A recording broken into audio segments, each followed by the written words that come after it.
Hello, everyone. In Asimov's Foundation series, at one point, there is an episode in which, during important diplomatic negotiations, one of the parties uses a speech analyzer to determine whether their counterpart had actually suggested or promised anything practical. And when they do afterwards, the analyzer basically tells them that the people they were talking to in hopes to reach some kind of an agreement, some kind of step forward, said nothing. So, when it comes to the news in Ukraine or about Ukraine this week, between the UN summit and Zelensky's conversation with Biden and the US government, there's two distinct parts. So there's some practical news, and then there are news that are basically about nothing. This is one of the examples. So the only practical point about this piece of news is that Donald Trump has been saying that he can end the war in Ukraine in 24 hours. And what I find interesting is that isn't it a little bit contradictory to what he says, considering that in order to end a war somewhere, aside from being able to find that country on the map, which I doubt he can, wouldn't it be kind of important to meet with the leader of that country and discuss what you had in mind? Wouldn't it be kind of important? In other news, Trump continues to sing praises to Putin, no surprise there, and more importantly, parroting Russian propaganda rhetoric about how this war had started and why it's still going.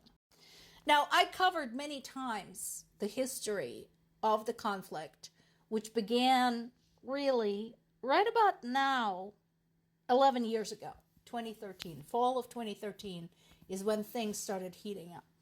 Before that, there were decades and decades, centuries in fact, contributing to various aspects to this conflict. So anybody basically who says, oh, NATO started it, US started it, EU started it, I don't even have energy to contradict you anymore. I mean, it's so absurd at this point that it's not worth talking about. So that's going on. And again, from the practical standpoint, the only thing to remember is that Donald Trump, who promises to end the war in Ukraine, refused to meet with the leader of Ukraine. Also in the news are the, UN Assembly, the peace plan. Unfortunately, that's not working out as a lot of us would like either. Why is that? So Zelensky was expected to present his peace plan, right? And here's the thing. So when you are going somewhere to ask somebody for help in a dire situation, and let's make no mistake, this is dire situation, you want to be as detailed as possible. So what you want to present, since this is the first time they will be seeing this, you want to present a detailed breakdown of what it is that you want to do, what do you expect other people to do, why, and so on and so forth. That is what we were all hoping for. Now, this is why I'm not popular among the Ukrainian community, because I say this often. I don't like Zelensky for a variety of reasons, even though I will give credit when credit is due. Sometimes he, occasionally says something smart. He is not a good wartime leader. He was a so-so leader before the all-out war began. He's not a good wartime leader. He actually had acknowledged his inability to think strategically. And unfortunately, as I mentioned before, he has a very bad propensity for nepotism. So instead of surrounding himself with people who can help him with the strategic thinking and strategic planning, he's surrounding them from himself with his TV friends who don't know the first thing about what the heck they're doing. As the result, the peace plan that so many had so many hopes for turned out to be this. That's it.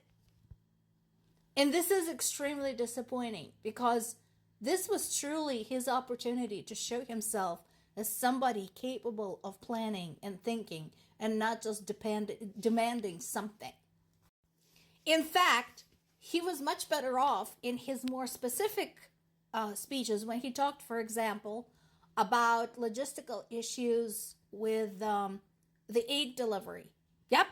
So, what should have been in the plan, instead of some vague action for something, is for allies to revise their aid delivery process flows and fix those so that the aid arrives on time, intact, and reliably. What he said in the past about long-range weapons, again, that's specific. And at this point, we know how much ammo and supplies Ukrainian army is using on a daily basis. We have enough statistics for that. We know how much air defense ammo we need. Again, we have plenty of information of this. Why is that not in the plan? I don't get it. So that was a big disappointment. I was talking to a friend of mine with whom we regularly discuss all of this because he's a fellow Ukrainian. So, and I said, my only hope that this is a fake, that this lame piece of paper is a fake. And maybe there's a really good plan somewhere that somebody smart had put together, and that the fake is just to kind of pull the wool over Trump's eyes. But I know that that's just a fantasy. It's very unlikely that another good plan actually exists. Now, Joe Biden made a really good speech to the UN. And again, I respect Joe Biden. I appreciate his tremendous experience. I appreciate his knowledge. The only thing I don't appreciate is, again, backing away from granting Ukraine the permission to use the long-range weapons, because, again, he has to understand, with all of his experience and everything he knows at this point, that Putin's threats, etc., is basically just for show.